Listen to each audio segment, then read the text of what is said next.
तत्परं पर्याय विद्महे ज्ञानलिङ्गेश्वराय धीमहि तन्नो गुरुः प्रचोदयात्। ओम योग महर्षि डॉक्टर स्वामी गीतानंद गिरि गुरु महाराज की जय। Continuing our exploration of the concept of JYOTI, JYOTI Dharana, JYOTI Dhyana, and who knows, maybe even a JYOTI Samadhi. This beautiful luminosity, a luminosity that is deep within us, a prakasha that is within us, a prakasha that is vishoka, a prakasha that is pure luminosity, no divisions, no quantifications, just luminosity itself. Through pranayama, that prakasha which has been hidden by avidya, hidden in the sense of maya, ajnana, which is why the Guru Stotra tells us, ajnana timirandasya Jnananjanashalakaya Ajnanatimirandasya Jnananjanashalakaya Chakshurunmilitam yena Chakshurunmilitam yena Tasmai Shri Gurave Namaha Tasmai Shri Gurave Namaha. Ajnana Timirandasya Jnananjana Shalakaya. My eyes, my vision had gone dark. My perspective had gone dark because of ajnana, avidya. Patanjali reminds us, tasya hetur avidya, that the root cause of our mal-identification syndrome. You have heard of malabsorption syndrome. This is one of Dr. Ananda's funny creations. Mal-identification syndrome that we are all suffering as human beings. We are identifying with that which we are not. That is what ajnana, avidya is all about. Do not mistake avidya, ajnana to just be not knowing. Oh, I did not know about it, so it is ajnana or avidya. No. Ajnana and avidya are the confusion that lead us to a mal-identification syndrome. And that is why we are in darkness. Ajnana timira andasya. I am blinded by the timira, by the darkness of ajnana. Jnana anjana shalakaya. Just like the collyrium kanmai is applied, kajal is applied to the eyes. The Guru applies the wisdom so that we can see. The Guru does not see for us. We have to see for ourselves. But the Guru can enable us to open our eyes. There's a very beautiful concept when we make statues in India. The stone statues that are made for worship, vigraha. Vigraha is a very beautiful concept. The word graha is to hold. Aparigraha, parigraha. Graha is to hold. That is why grahastha is in your hands, you are holding the house. You are holding everything in your hands, the householder. Grahastha, graha, hasta. That is where that root comes. Vigraha, that idol that in it has the ideal. It's not just idol. People say, oh, Hindus are idol worshippers. The idol is the physical representation of the highest ideal. The gross is only the medium through which we can understand the subtle and the causal. It is Ammaji's beautiful phrase. The ideal is in the idol, and the idol comes alive with the ideal. The idol is a tool for us to focus our mind. The idol can be considered a dharana object. No one thinks God is in the idol. That's the mistake. People who came from other cultures, they thought, oh, Indians worship idols because they think God is in the idol. God is not in the idol. The idol is a way for us to focus our mind, to open the consciousness up to the grandeur of the cosmic being, the universe itself, the divine. But when the statues are made, and in Kamble Swami Madam, as I grew up as a kid, Swamiji employed hundreds of Siddhis to make all the beautiful statues you find in Kamble Swami Madam. All of them were made on location. We would bring this huge block of stone from mountains around Tiruvannamalai. In fact, the lingam on Swamiji's Samadhi is from a stone off the mountain itself, Tiruvannamalai, in those days. Nowadays, if we do it, the archaeological survey will put us in jail. The ASI, Archaeological Survey of India, has taken over that mountain and calls it a monument. They kicked all the Swamis off the mountain and put office timings on the mountain. Typical bureaucrats who can see nothing but files. In Kamble Swami Madam, as a young child, I watched the Siddhis out of this block of stone carving those beautiful idols. Rama, Krishna, Shiva, Ganesha, Muruga, Buddha.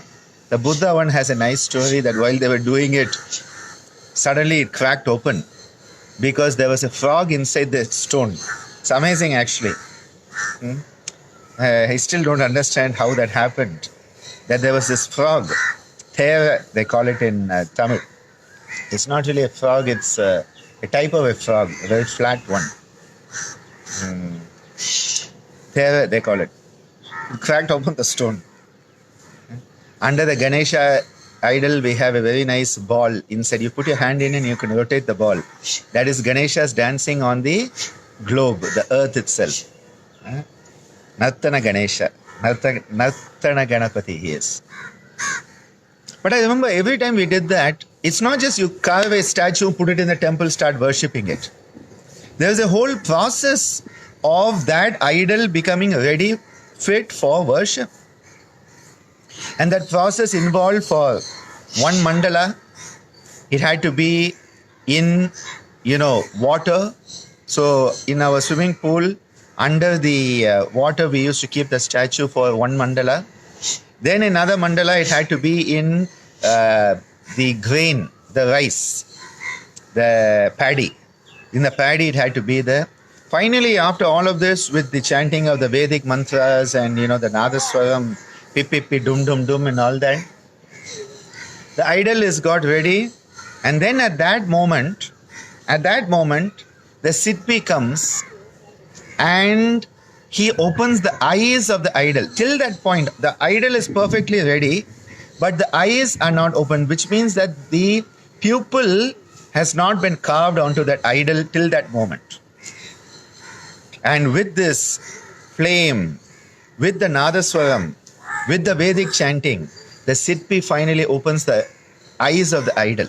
It's a very beautiful moment. Even as I talk about it, I have goosebumps. Just even thinking about the moment, each of the idols, when we used to consecrate them. You don't just carve an idol, buy it and put it in a temple. That is done in 5-star hotels. These 5-star hotels where you find all these Nataraja and Kamakshi Amman and all that, all these statues that have been put into 5-star hotels, those are artistic sculptures. That's all. They are not divine manifestations. In order to be fit for worship, in order to be fit for a focal point of concentration, dharana, that will awaken the ideal that is hidden in the idol, this procedure had to be done. And it's a beautiful moment as the eyes of the idol come alive, and from that moment onwards, as the flame is shown to the idol for the first time, that is a moment where it is said that the divine takes place, establishes itself in that idol. It is called pratishta. Pratishta, a very beautiful word, and for those of you who have signed up for the Adhikara Yoga, we will be talking about this. Because Patanjali uses this term, ahimsa pratishtayam, satya pratishtayam. It's a very beautiful concept where you are established firmly, a divine experience of being established. It is such a beautiful concept. It's not just you take a stone, you carve it. It's very beautiful, but it's not fit for worship. To be fit for worship, it has to move from the tamas to the rajas to the sattvas, and that is this whole ceremony. About 20 years ago, I made a small experiment of singing Carnatic music to English lyrics. And at that time, Ammaji, her poetry, Swamiji's poetry from Gita Inspirations, and others, I took it and worked on it, and Amma wrote a few songs specially. And one was called The Grand Sculpture. The Grand Sculptor. The Sculptor, the Grand Sculptor.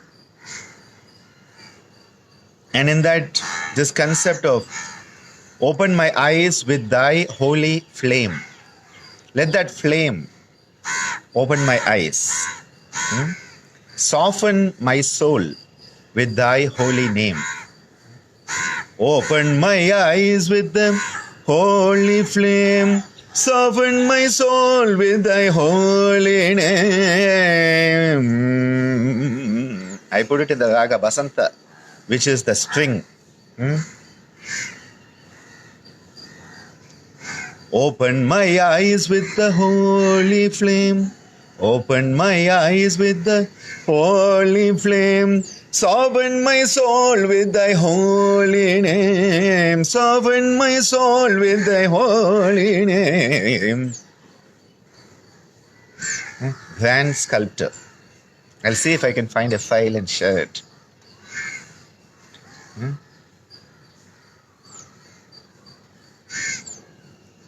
The eyes need to be open. Chakshurun militam yena tasmai shri guruve namaha. The guru is the one who enables the eyes to open. Everything is there, but we have closed our eyes. Amma used to often remind us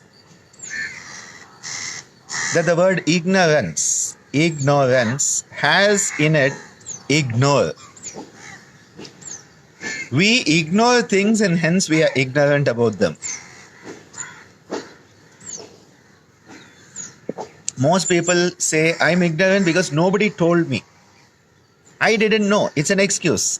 And that is where Swamiji's statement, no excuses. Swamiji would not accept a single excuse. That is why for him the Yama Niyama Adhikara Yoga was no option yoga. No excuses. That is why Patanjali calls it Sarva Bhauma Mahabharatam.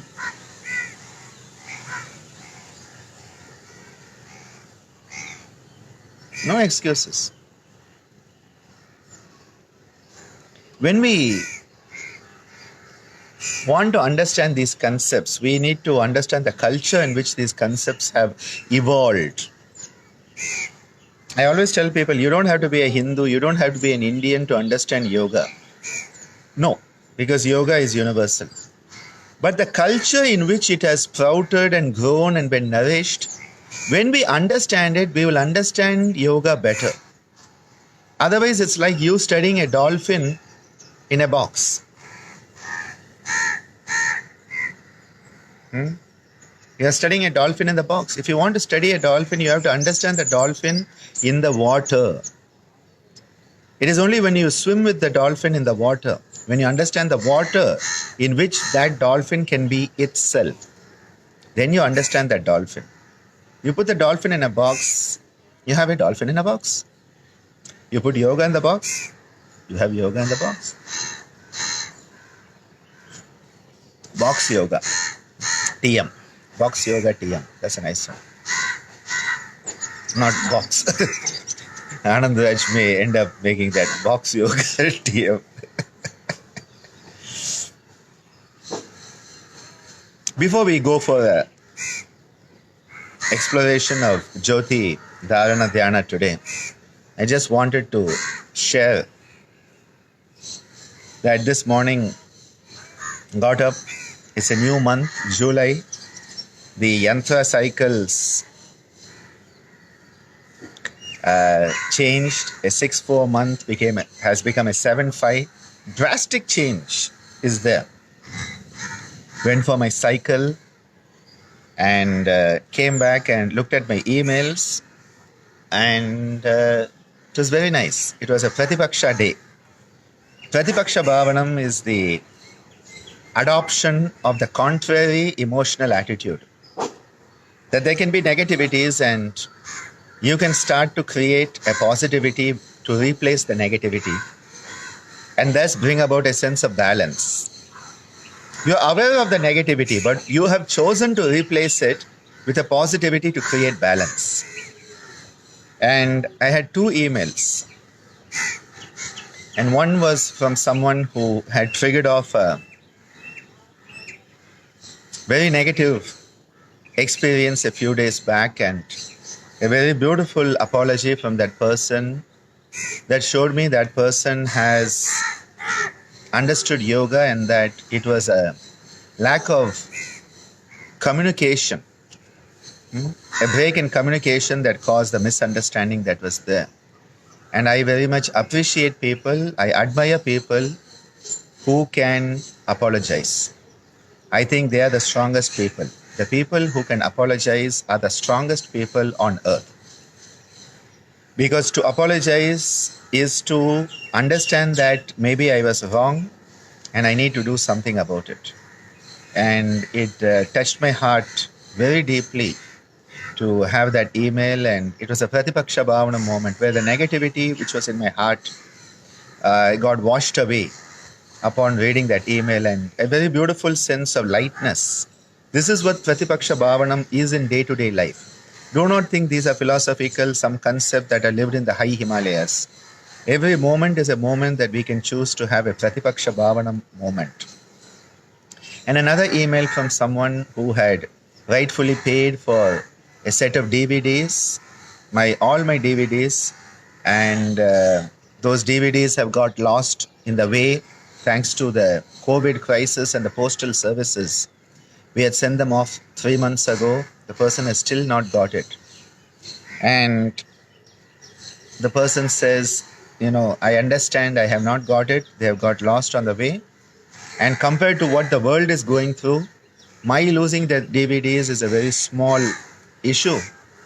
And it's just that those DVDs, this would have been the perfect time for me to learn last 3 months from those DVDs, all the 19 DVDs he had ordered. And instead of saying, when are you going to send me another set, or are you going to refund my money? He says, I think this is a time for me to go deeper, and I would like to take up your correspondence course, and can we adjust this money to that? And if the DVDs do show up, I will then pay for them also. I tell you this type of email, why I'm talking about this email, and someone told me yesterday, they said, when I share these things, people think it is self-promotion. And I'm like, seriously, if it is so, let it be so. I am sharing because we all have these experiences. And I just like to share it because as human beings, we have these in different dimensions, different ways, different aspects. And when we share, we start to realize how as human beings, every moment is a moment we make a choice. And both of these emails I received from these people today were emails that showed me that when we choose a certain attitude, we convey something which is so great, so much greater that they both have really given me a very beautiful start to today. Let us go in for a short meditation, contemplation, concentration, introspection journey at this point.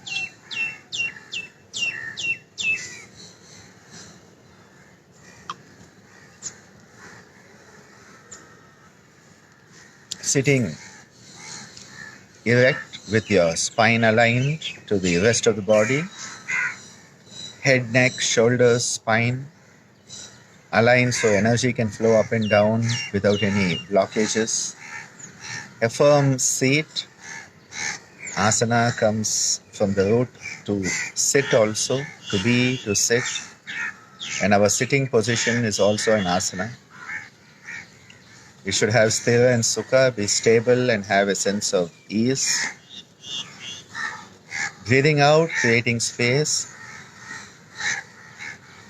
Breathing in, 2, 3, 4, 5, 6. Hold, 2, 3.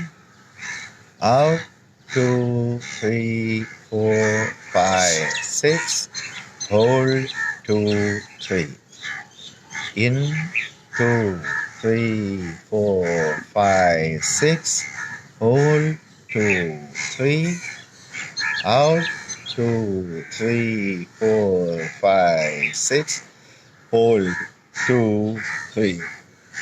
In, 2, 3, 4, 5, 6. Hold, 2, 3. Out, 2, 3, 4, 5, 6. Hold, 2, 3. Bring your focus to the Bhumadhya, the midpoint between your eyebrows, and start to perform a few rounds of the Prana Kriya. Breathe in, 2, 3, 4, 5, 6. Hold, 2, 3. Out, 2, 3, 4, 5, 6. Hold, 2, 3. In, 2, 3, 4, 5, 6. Hold, 2, 3.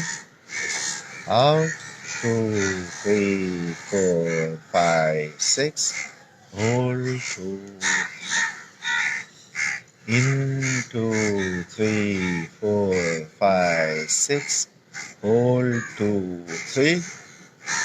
Out, 2, 3, 4, 5, 6. Hold, 2.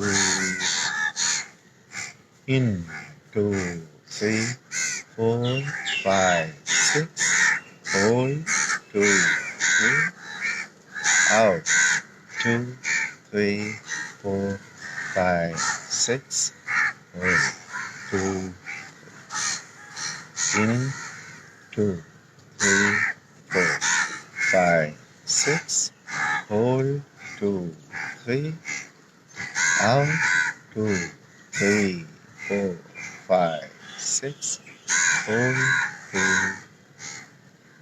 Let your focus now be on the Agya Bindu, couple of inches within the head, the deep folds of the brain. And just let your mind settle at this point, at the Agya Bindu.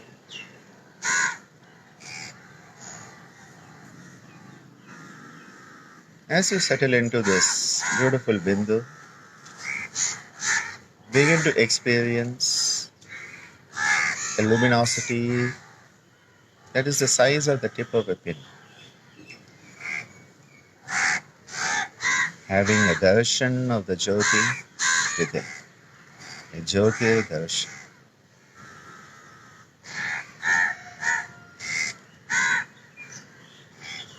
Let that pinpoint of light grow bigger to be the size of a button.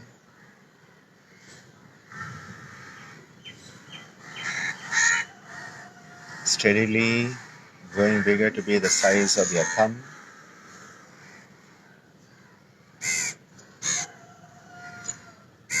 Growing to be the size of your fist.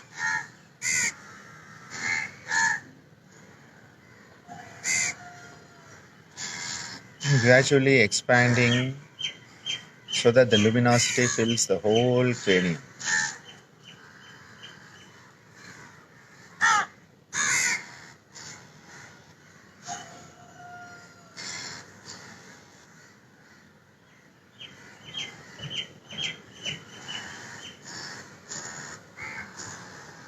Let the luminosity, the JYOTI, expand outwards now so that the whole upper part of your body is filled with that beautiful luminosity,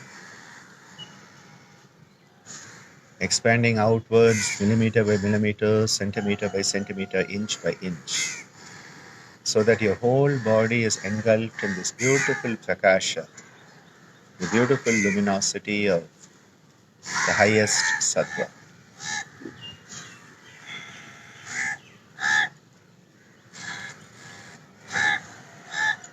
Letting the luminosity grow outwards, filling the space around you,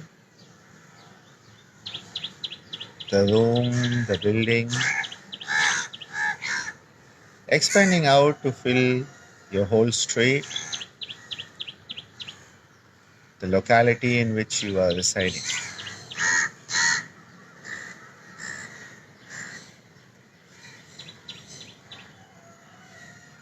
The luminosity expanding out to fill your whole town,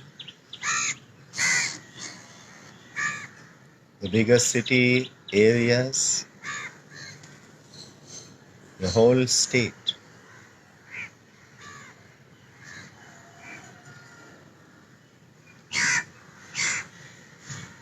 Expanding outwards to fill the whole country, the nation to which you belong.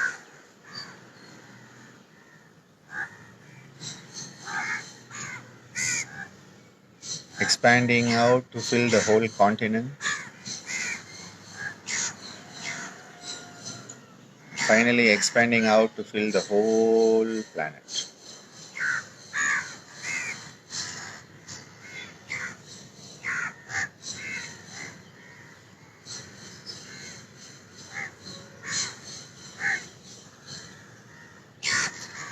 Let the luminosity continue to grow outwards into the universe, the solar system, the galaxy, the Milky Way, just going out into that infinite, expansive universe.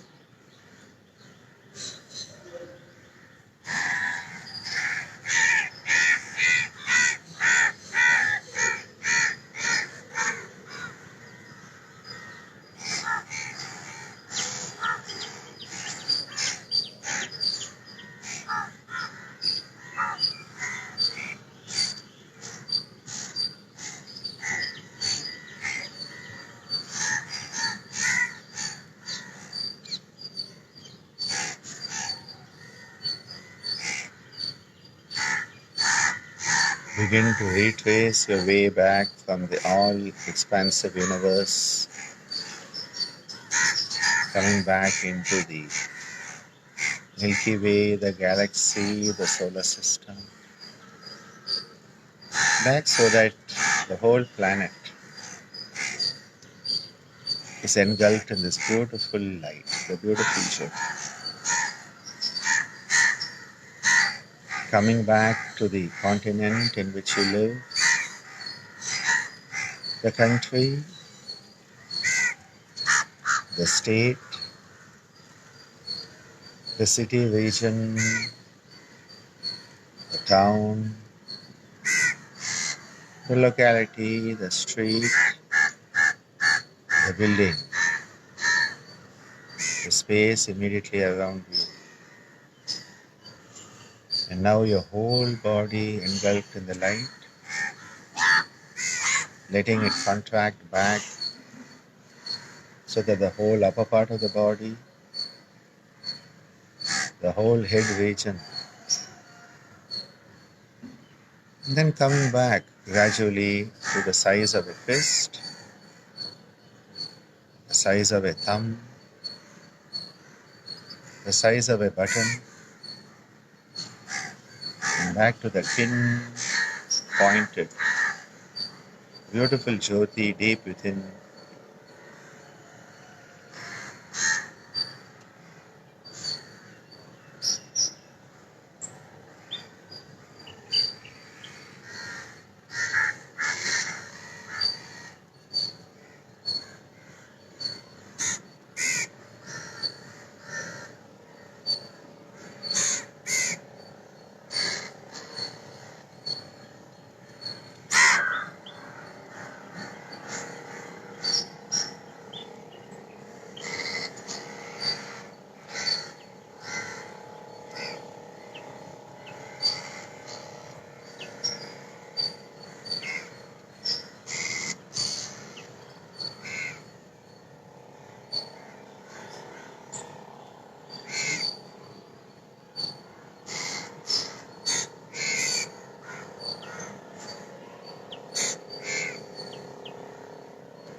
Begin to gently move your fingers and toes, bringing movement back into the body.